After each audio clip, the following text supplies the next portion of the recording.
আজকে দেখাবো যুদ্ধের পরে একটা দেশের কি অবস্থা হয়। দেখতে থাকেন। বউ গেছে শীতের দিন বাপের বাড়ি, প্রায় 10-15 দিন হইল। চেষ্টা করলাম আজকে রাত্রে দেখি রুটি খাই। রুটি বউয়ের সাথে পরামর্শ করে রুটির আটা দিলাম, দিয়ে যে গুলে ছানা করতেছে রুটি বানানোর জন্য। বুঝতেই তো পারতেছেন, নতুন চালক কিভাবে চলবো গাড়ি এটা তো জানাই আছে। বেলানিতে নিলাম, নিয়ে দেখি একটু বেলানোর চেষ্টা করতেছি রুটি বানানোর।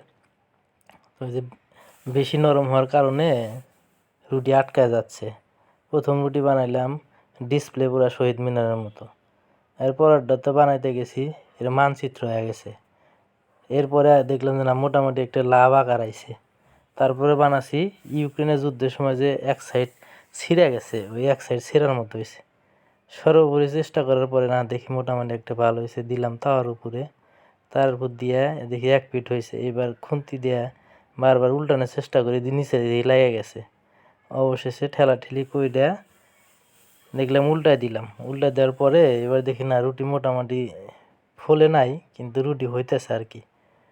তো বুঝতে পারছেন শীতের দিন একা একা কাম করা যে কি কষ্ট। সর্বশেষে উল্টায় দিলাম, এতে একটু পোড়া পোড়া হইতেছে। মাঝখানে আমার দেখি যে যমুনা নদীর মতো খাল হয়ে গেছে। এই খালের কারণে রুটিটা ফুলতেছে না। অনেক চেষ্টা করতেছি, কিন্তু হালকা সাইড দিয়ে ফুলে, মাঝখানে ফাটার কারণে আর খোলে না, ফুলতেছে না। এই হলো অবস্থা, দেখেন।